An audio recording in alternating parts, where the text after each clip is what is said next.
ಗೌರಿ, ಮೊದಲು ಅಳೋದನ್ನ ನಿಲ್ಸು. ನನಗೇನು ಆಗಿಲ್ವಲ್ಲ, ಯಾಕೆ ಅಳ್ತಾ ಇದೆಯಾ? ಗೌರಿ, ಅತ್ತಮ್ಮ ಕೂತ್ಕೋ ಕೂತ್ಕೋ ಗೌರಿ, ಕೂತ್ಕೋ. ನಿನ್ನ ಮನಸ್ಥಿತಿ ನಂಗೆ ಅರ್ಥ ಆಗತ್ತಮ್ಮ. ಆದರೆ ಅಳ್ತಾ ಕೂರೋದ್ರಲ್ಲಿ ಏನು ಅರ್ಥ ಇರುತ್ತೆ ಹೇಳು? ಇಲ್ಲ ಅತ್ತೆಮ್ಮ, ನಾನು ಮನೆಗೆ ಬಂದಾಗಿಂದ ಒಂದಲ್ಲ ಒಂದು ಸಮಸ್ಯೆ ಎದುರಾಯ್ತಾನೆ ಐತೆ. ಯಾಕೋ ನನ್ನ ಅದೃಷ್ಟನೇ ಸರಿಗಿಲ್ಲ ಅತ್ತೆಮ್ಮ. ಛೇ, ಹಾಗ್ಯಾಕೆ ಹೇಳ್ತೀಯ ಗೌರಿ? ನಾನು ಸುಮ್ಕೆ ಹೇಳ್ತಾ ಇಲ್ಲ ಅತ್ತೆಮ್ಮ. ಗುರುಗಳು ಹೇಳಿದ್ದನ್ನ ಹೊಸಿ ಗೆಪ್ತಿ ಮಾಡ್ಕೇಳಿ. ಅವ್ರು ಹೇಳಿದ್ದು ದಿಟನಯ, ಈ ಮನೇಲಿ ಯಾರಿಗೂ ಕಂಟ್ಕಕ್ಕಾದತೆ ಅಂತ. ಅದನ್ನ ಹೇಳೋಕ್ಕೆ ನಾನು ಪ್ರಯತ್ನ ಪಡ್ತಾನೆ ಇವ್ನಿ. ಯಾರು ನನ್ನ ಮಾತನ್ನೇ ಕೇಳ್ತಾ ಇಲ್ಲ.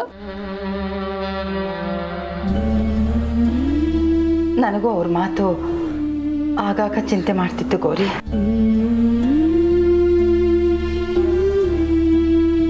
ಗೌರಿ, ನೀನೇನು ತಲೆ ಕೆಡಿಸ್ಕೋಬೇಡ. ನಾನು ಇವತ್ತೇ ಹೋಗಿ ಗುರುಗಳನ್ನ ಭೇಟಿ ಮಾಡ್ಕೊಂಡು ಬರ್ತೀನಿ. ಏನಾದರೂ ತೊಂದರೆ ಅಂತ ಇದ್ರೆ ಅದಕ್ಕೊಂದು ಪರಿಹಾರ ಅಂತ ಇದ್ದೇ ಇರುತ್ತೆ. ನೀನು ಭಯ ಪಡಬೇಡ.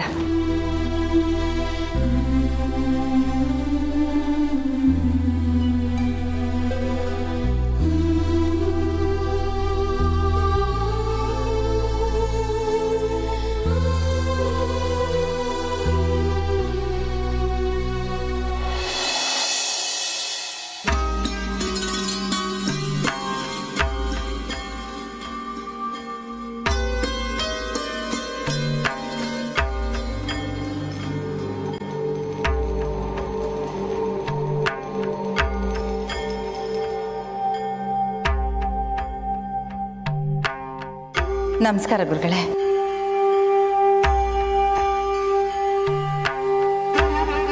ಬಂದು ತುಂಬ ಹೊತ್ತಾಯ್ತಾ? ಇಲ್ಲ ಗುರುಗಳೇ, ನಾನು ನಿಮ್ಗೆ ಹೇಳದೆ ಬಂದಿದ್ದಕ್ಕೆ ದಯವಿಟ್ಟು ಕ್ಷಮಿಸಬೇಕು. ಶಕುನಗಳನ್ನು ನೋಡಿ ಆತಂಕಪಟ್ಟು ಬಂದಿದ್ದೀರಾ? ಹೇಳಿ. ನಿಮಗೆ ಗೊತ್ತಿಲ್ಲದೆ ಇರೋದು ಏನೂ ಇಲ್ಲ ಗುರುಗಳೇ. ದಯಾಭಿಕ್ಷೆ ಕೇಳ್ಕೊಂಡು ಬಂದಿದ್ದೀನಿ. 18 ವರ್ಷ ನನ್ನ ಮೊಮ್ಮಗಳಿಗೋಸ್ಕರ ಕಾತಿದ್ದೀನಿ. ಸತತವಾಗಿ ನಿಮ್ಮ ಹತ್ರ ಅವಳ ಬಗ್ಗೆ ಕೇಳಿ ಪರಿಹಾರಗಳನ್ನ ಮಾಡಿ ಕೊನೆಗೆ ಅವಳ ಮನೆಗೆ ಬಂದಿದ್ದಾಳೆ. ಆದರೆ ಈಗ ಮೊಮ್ಮಗಳು ಬಂದ ಮೇಲೆ ನೆಮ್ಮದಿನೇ ಸಿಗ್ತಾ ಇಲ್ಲ ಅನ್ನೋ ಚಿಂತೆ ನಿಮ್ಮನ್ನು ಕಾಡ್ತಾ ಇದೆ ಅಲ್ವಾ ಅನ್ನಪೂರ್ಣಮ್ಮ? ಹೌದು ಗುರುಗಳೇ, ನನಗಾಗಲಿ ನನ್ನ ಸೊಸೆಗಾಗಲಿ ಯಾರಿಗೂ ನೆಮ್ಮದಿ ಇಲ್ಲ. ನೀವು ನವಗ್ರಹ ಪೂಜೆ ದಿನ ಹೇಳಿದಾಗ್ಲೇನೆ ಮನೇಲಿ ಶಾಂತಿ ಇಲ್ಲ. ಒಬ್ಬರಲ್ಲ ಇನ್ನೊಬ್ಬರಿಗೆ ಜೀವಾಪಾಯ ಎದುರಾಗ್ತಾನೆ ಇದೆ. ಈಗಂತೂ ದಿನಗಳನ್ನ ಭಯದಲ್ಲೇ ನೂಕೋ ಹಾಗಾಗಿದೆ. ಸಮಸ್ಯೆ ಹೇಳಿರೋ ನೀವು ಪರಿಹಾರನೂ ಹೇಳ್ತೀರಾ ಅಂತ ನಂಬಿಕೆಯಿಂದ ನಾನು ನಿಮ್ಮ ಹತ್ರ ಬಂದಿದ್ದೀನಿ. ಎಲ್ಲ ವಿಧಿಲಿಖಿತ ಅನ್ನೋದನ್ನ ಚೆನ್ನಾಗಿ ಅರ್ಥವ್ರು ನೀವು. ಈಗ ನಾನು ಹೇಳೋದ್ರಿಂದ ಯಾವ ಬದಲಾವಣೆನೂ ಆಗೋದಿಲ್ಲಮ್ಮ. ಆದರೆ ನೀವು ಧೈರ್ಯ ಕೊಡ್ಬೋದಲ್ಲ ಗುರುಗಳೇ? ದಯವಿಟ್ಟು ನಾವೀಗ ಏನು ಮಾಡಬೇಕು ಅಂತ ಹೇಳಿ. ಶಕುನಗಳ ಅಶಾಂತಿಗೆ ಶುಭ ಕಾರ್ಯವೇ ದಾರಿ. ಆದಷ್ಟು ಬೇಗ ಮನೆಯಲ್ಲಿ ಒಂದು ಶುಭ ಕಾರ್ಯ ನಡೀಲಿ. ಈಗ ಕವಿದಿರೋ ಮೋಡ ತಾನಾಗೇ ಕರಗುತ್ತೆ.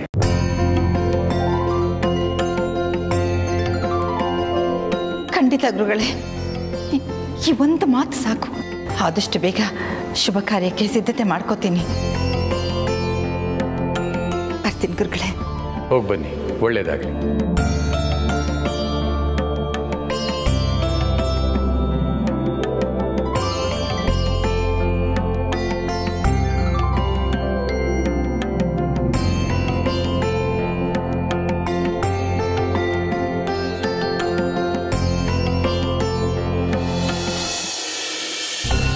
ಪ್ರಾಣಾಪಾಯ ಕಾದಿರೋದು ನಿಮ್ಮ ಸೊಸೆ ಗೌರಿಗೆ ಅಂತ ನಾನು ಹೇಗೆ ಹೇಳಲಿ ತಾಯಿ?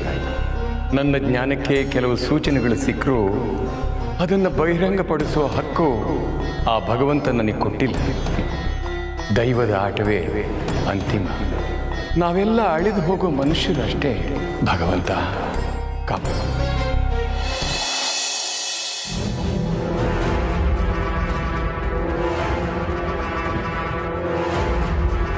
ರಮೇಶ್ ಚಂದ್ರು ಪ್ಲೀಸ್ ಕಿಟಕಿ ಓಪನ್ ಮಾಡಿ ರಮೇಶ್. ಎಷ್ಟೊತ್ತು ರಮೇಶ್? ಇಲ್ಲ ಚಂದ್ರು, ಕಿಟಕಿ ಓಪನ್ ಆಗ್ತಿಲ್ಲ. ಆಟ ಆಡ್ಬೇಡಪ್ಪ ನೀನು.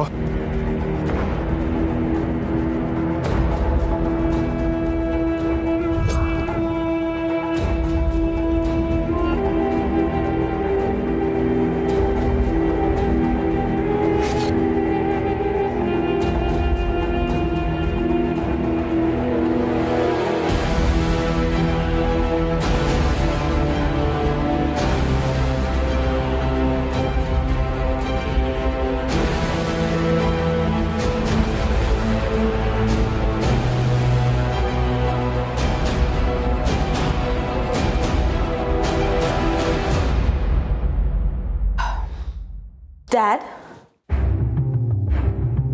ಒಬ್ಬರೇ ಕೂತಿದ್ದೀರಲ್ಲ, ಹೆಲ್ಪ್ ಬೇಕಿದ್ರೆ ನಮ್ಗೆ ಯಾರಾದರೂ ಕರೆಯೋದಲ್ವಾ? No Anika, I am fine. No dad, you don't look fine. ನೋಡಿ, ಅದನ್ನ ತಿನ್ನಕ್ಕೆ ಎಷ್ಟು ಕಷ್ಟಪಡ್ತಿದ್ದೀರಾ. ನಾನು ಮತ್ತು ಮಾಮ್ ಗೆಸ್ಟ್ ರೂಮಲ್ಲಿ ಇರುವಾಗ ಆಗಿದೆ. ಬಟ್ ನಿಮ್ಮ ಫಸ್ಟ್ ವೈಫ್ ಆ್ಯಂಡ್ ಕಮಲಿ ಇಲ್ಲೇ ಇದ್ದಾರಲ್ಲ, ಅವರಾದರೂ ಬಂದು ಹೆಲ್ಪ್ ಮಾಡೋದಲ್ವಾ? I mean, I am sorry, first wife ಅಂತ ಅಂದಿದ್ದಕ್ಕೆ. ಇಷ್ಟೊತ್ತು ಕಮಲಿನೇ ನಾನು ನೋಡ್ಕೊಳ್ತಾ ಇದ್ಲು. ನನಗೆ ಹೀಗಾಗಿದೆ ಅಂತ ಗೌರಿ ಅಪ್ಸೆಟ್ ಆಗಿದ್ದಾಳೆ. ಓ ಹೌದಾ, ಓಕೆ ಸರಿ ಡ್ಯಾಡ್, ಇದನ್ನು ತಗೊಳ್ಳಿ. ಏನದು? ಡ್ಯಾಡ್, ಇದನ್ನ ನಾನು ನಿಮಗೋಸ್ಕರ ಮಾಡಿರೋದು. ಅದನ್ನು ಅಷ್ಟು ಕಷ್ಟಪಟ್ಟು ತಿಂತಿದ್ದೀರಾ, ಬಿಟ್ಬಿಡಿ. ಇದನ್ನು ತಗೊಳ್ಳಿ, ಲಿಕ್ವಿಡ್ ಫುಡ್ ಪ್ಲಸ್ ಎನರ್ಜಿ. ನಿಮ್ಗೆ ತುಂಬ ಇಷ್ಟ ಆಗುತ್ತೆ. ನೀನೇ ಮಾಡಿದ್ದ? Of course dad. ಯಾಕೆ, ನಂಬಿಕೆ ಬರ್ತಿಲ್ವಾ? ಗುಡ್. ನೀನು ಕಿಚನ್ ಕಡೆ ಹೋಗ್ತಾ ಇದೆಯಲ್ಲ. ಡ್ಯಾಡ್, ಹಾಗೆಲ್ಲ ಹೇಳಬೇಡಿ. ನನ್ನ ಬಗ್ಗೆ ಇನ್ನೂ ಜಾಸ್ತಿ ವಿಷಯ ನಿಮ್ಗೆ ಗೊತ್ತಿಲ್ಲ.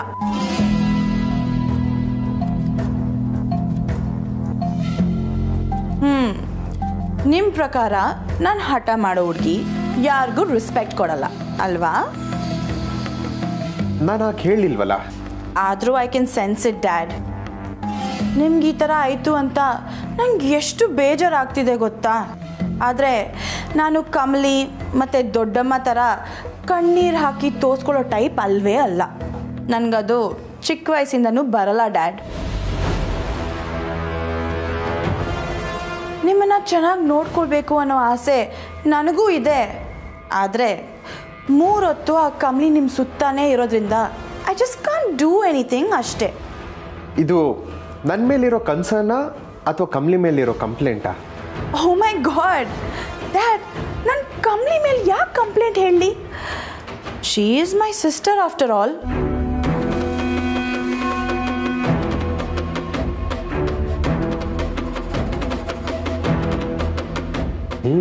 It's good. ಸೂಪ್ ಚೆನ್ನಾಗಿದೆ. ಗುಡ್ ಡ್ಯಾಡ್, ಆನೆಸ್ಟ್ ಆಗಿ ಒಂದು ವಿಷಯ ಹೇಳ್ತೀನಿ. ಮನೆಯವರೆಲ್ರಿಗೂ ಕಮಲಿ ಮತ್ತು ರಿಷಿ ಲವ್ ಸ್ಟೋರಿ ಬಗ್ಗೆ ಗೊತ್ತಿದೆ.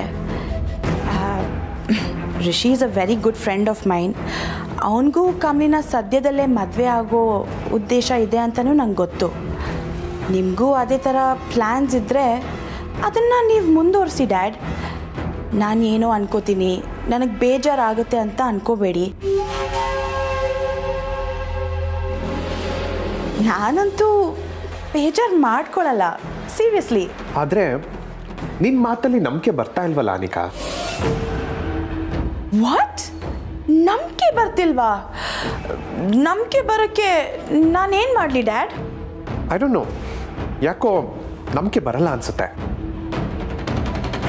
ಅದೇ ಯಾಕೆ ಡ್ಯಾಡ್? ಬಿಕಾಸ್ ನನ್ನ ಮತ್ತೆ ರಮೇಶ್ ಮೇಲೆ ಯಾರು ಅಟ್ಯಾಕ್ ಮಾಡಿಸಿದ್ದಾರೆ ಅಂತ ನನಗೆ ಗೊತ್ತು.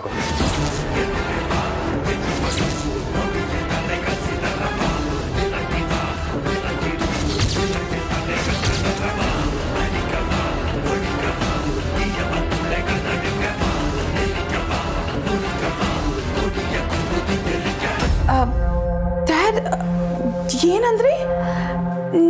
ಮತ್ತೆ ರಮೇಶ್ ಅಂಕಲ್ ಮೇಲೆ ಅಟ್ಯಾಕ್ ಮಾಡಿರೋರು ಯಾರು ಅಂತ ನಿಮ್ಗೆ ಗೊತ್ತಾ? ಎಸ್ ಅನಿಕಾ. ಯಾರು ಡ್ಯಾಡ್? ಯಾರು ಮಾಡಿರೋದು? ಈ ಅಟ್ಯಾಕ್ನ ನಿಮ್ಮ ಅಮ್ಮಮ್ಮ ಮಾಡಿದ್ದಾರೆ ಅಂತ ನನಗೆ ಡೌಟ್.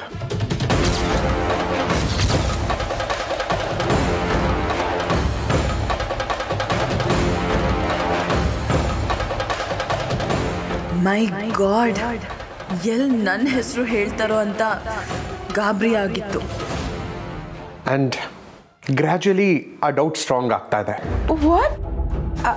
ಅಮ್ಮಮ್ಮನ ಯಾಕೆ ಹಾಗೆ ಯಾಕೆ ಅನಿಸ್ತಿದೆ ಡ್ಯಾಡ್?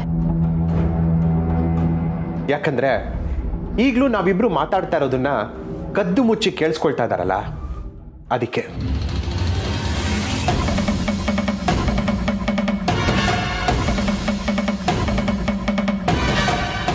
ಚಂದ್ರು, ಏನಪ್ಪ ಹೀಗೆ ಮಾತಾಡ್ತಾ ಇದೀಯಾ? ಅಮ್ಮಮ್ಮ, ನೀವಿಲ್ಲೇ ಇದ್ದೀರಾ? ಹಾ ಬೇಬಿ, ನೀನು ಇಷ್ಟೊತ್ತಿನಲ್ಲೂ ನಿಮ್ಮ ಅಪ್ಪನಿಗೆ ಸೂಪ್ ಮಾಡ್ಕೊಂಬಂದು ಕೊಟ್ಟಿಯಲ್ಲ, ಇನ್ನೇನಾದ್ರೂ ನನ್ನ ಕಡೆಯಿಂದ ಸಹಾಯ ಬೇಕಾ ಅಂತ ಅಲ್ಲಿ ನಿಂತ್ಕೊಂಡು ನೋಡ್ತಾ ಇದ್ದೀಯ ಅಷ್ಟೇ ಅಪ್ಪ. ಅಯ್ಯೋ, ಅದಕ್ಕೆ ಯಾಕೆ ಕಳ್ಳಿ ಥರ ನಿಂತ್ಕೊಂಡು ನೋಡಬೇಕಾಗಿತ್ತು? ಎಷ್ಟು ವರ್ಷ ನನ್ನ ಹೆಂಡತಿ ಮತ್ತೆ ಮಗಳಿಂದ ದೂರ ಇಟ್ಟಿದ್ದು ನಿಮ್ಮಿಂದ ನಾನು ಏನು ಎಕ್ಸ್ಪೆಕ್ಟ್ ಮಾಡ್ಬೋದು ಅತ್ತೆ? ಚಂದ್ರು, ಏನಪ್ಪ ನೀನಿನ್ನೂ ಹಳೇದನ್ನ ಮನಸ್ಸಲ್ಲಿ ಇಟ್ಕೊಂಡು ನನ್ನನ್ನ ಈ ರೀತಿ ಟ್ರೀಟ್ ಮಾಡ್ತಿದ್ಯಾ? ನಾನು ಯಾಕಪ್ಪ ಸುಳ್ಳು ಹೇಳಿ?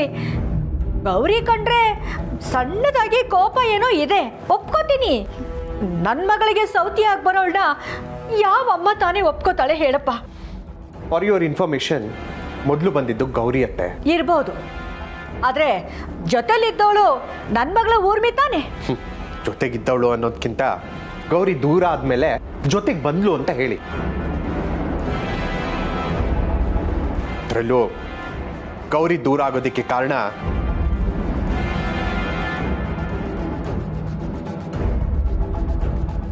ನೀವು.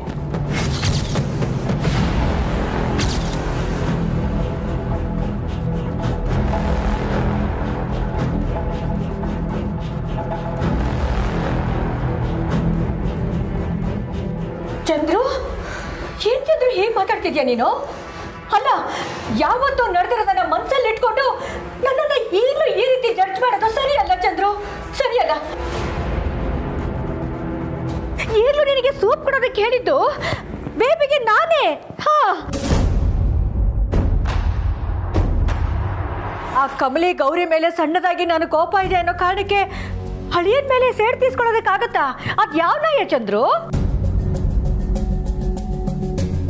ನಿಜವಾಗ್ಲೂ ಹೇಳ್ತೀನಿ, ನಿನ್ ಮೇಲೆ ನನಗೆ ಯಾವ ದ್ವೇಷನೂ ಇಲ್ಲಪ್ಪ. ಬೇಕಾದ್ರೆ ನನ್ನ ಫೋನ್ ಚೆಕ್ ಮಾಡು.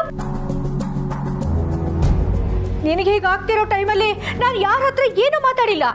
ಅದು ಅಲ್ಲದೆ ನಿಮ್ಮ ಮೇಲೆ ಯಾರು ಅಟ್ಯಾಕ್ ಮಾಡಿದ್ದಾರೆ ಅಂತ ತಿಳ್ಕೊಳ್ಳೋದಕ್ಕೆ ಪ್ರೈವೇಟ್ ಡಿಟೆಕ್ಟಿವ್ನ ಹೈಯರ್ ಮಾಡ್ಬೋದಾ ಅಂತ ನಾನು ಎಷ್ಟೆಲ್ಲ ಸರ್ಚ್ ಮಾಡಿದ್ದೀನಿ ಗೊತ್ತಾ ಚಂದ್ರು? ಓಹ್ ಪ್ಲೀಸ್, ಅಂತ ಕೆಲಸ ಏನು ಮಾಡಬೇಡಿ.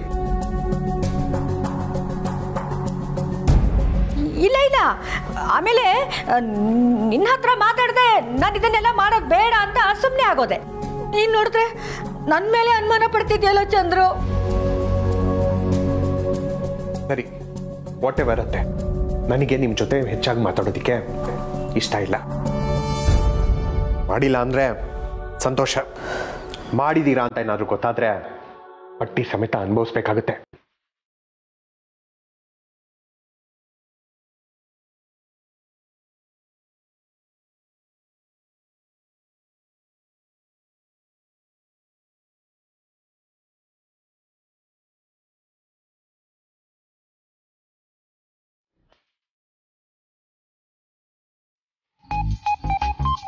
ನಿಂಗೆ ಈಟೊತ್ತಾದ್ರೂ ಫೋನ್ ನೋಡ್ತಿದ್ಯಲ್ಲ, ಮನಿಕಬಾರ್ದಾ? ಅದೇನೋ ಗೊತ್ತಿಲ್ಲ ಕಮ್ಲಿ, ಕತ್ಲೈತಿದ್ದಂಗೆ ಜೀವನದಾಗ ಇನ್ಮ್ಯಾಗ ಟೈಮ್ ವೇಸ್ಟ್ ಮಾಡಬಾರ್ದು ಅಂತ ಅನ್ನಿಸ್ತೈತೆ. ಮತ್ತೆ ನೋಡದೆ ಇರೋ ಫಿಲ್ಮ್ನೆಲ್ಲ ನೋಡುಮ್ಮ ಅಥವಾ ಇನ್ನೇನಾದರೂ ಕೆಲಸ ಮಾಡುಮ್ಮ ಅಂತ ಮೈಂಡು ಬಾಡಿ ಅಲರ್ಟ್ ಆಗ್ಬಿಟ್ಟು ನಿದ್ದೆನೇ ಮಾಡಕ್ ಬಿಡೋಕಿಲ್ಲ ಅಂತೀನಿ. ಆಹಾ, ಮಾರಾಪುರದಾಗೆ ಹೆಂಗಿದ್ದೆ ಅಂತ ಒಂದ್ಕಿತ ಯೋಚನೆ ಮಾಡು. ಏಟೋಕಿತ ಮಾತಾಡ್ತಾ ಮಾತಾಡ್ತಾ ಗೋಡೆ ಒರಿಕಂಡೆ ಮನಿಕತ್ತಿದ್ದೆ. ಈಗ ಪಟ್ನಕ್ಕೆ ಬಂದ ತಕ್ಷಣ ಈಟೊಂದೆಲ್ಲ ಬೇಕಾ? ನೀ ಹೇಳೋದು ಸರಿನೇ, ಆದ್ರೆ ಇಲ್ಲಿ ನೋಡು ನಿನ್ ಫೋನಾಗೆ ನಾವ್ ಹೆಸರು ಕೇಳ್ದೇ ಇರೋ ಏಟೊಂದು ಪಿಕ್ಚರ್ ಐತೆ ಗೊತ್ತಾ? ನನ್ನ ಫೋನಾಗ?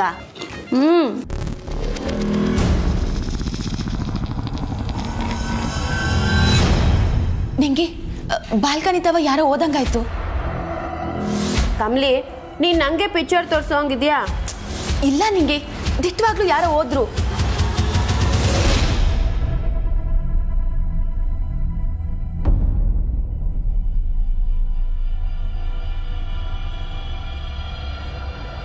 ನಿಂಗಿ ಅಲ್ಲೇ ನೋಡ್ತಿದ್ಯಾ? ಬಾ ಆಚೆ ಹೋಗಿ ನೋಡುಮ.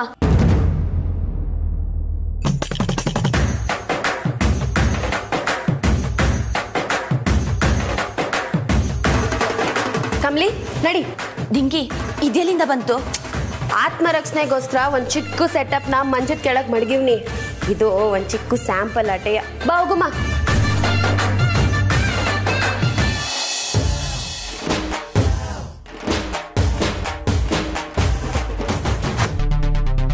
ಕಮ್ಲಿ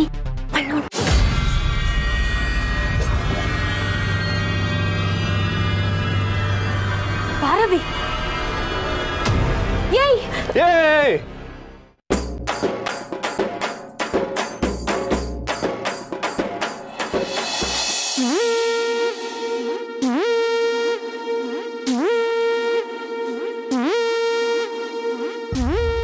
ನಾವು ಅನ್ಕೊಂಡಿದ್ದ ಪ್ಲಾನ್ ಮಾಮಿಂದಾನೇ ನಿಂತೋಗಿದೆ. ಈಗ ಏನ್ ಮಾಡೋದು ಅಮ್ಮಮ್ಮ? ಆ ರಿಷಿಯಿಂದ ಕಮಲಿನ ಪರ್ಮನೆಂಟ್ ಆಗಿ ದೂರ ಮಾಡಬೇಕು ಅನ್ನೋ ಪ್ಲಾನ್ ಪದೇ ಪದೇ ನನ್ನ ತಲೆಗೆ ಬರ್ತಾ ಇದೆ ಬೇಬಿ. ಬಟ್ ಈ ಸರ್ತಿ ಮಾತ್ರ ಯಾವುದೇ ಕಾರಣಕ್ಕೂ ಈ ಪ್ಲಾನು ಫೇಲ್ಯೂರ್ ಆಗೋದಿಲ್ಲ.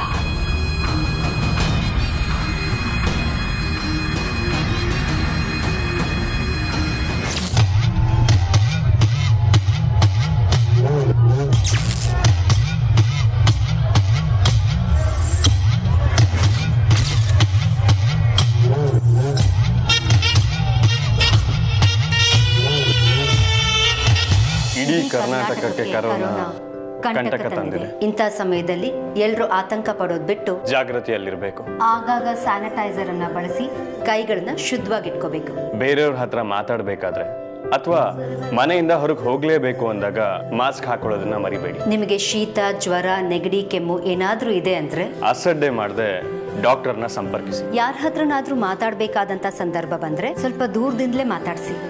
ತೀರಾ ಅನಿವಾರ್ಯ ಪರಿಸ್ಥಿತಿಲಿ ಮಾತ್ರ ಪ್ರಯಾಣ ಮಾಡಿ. ಹೆಚ್ಚು ಜನರು ಇರುವ ಕಡೆ ಹೋಗದಂತೆ ಎಚ್ಚರ ವಹಿಸಿ. ಸ್ವಚ್ಛತೆ ಇರಲಿ, ನಿರ್ಲಕ್ಷ್ಯ ಮಾಡಬೇಡಿ. ಗಾಬರಿ ಪಡಬೇಡಿ, ಎಚ್ಚರ ಇರಿ.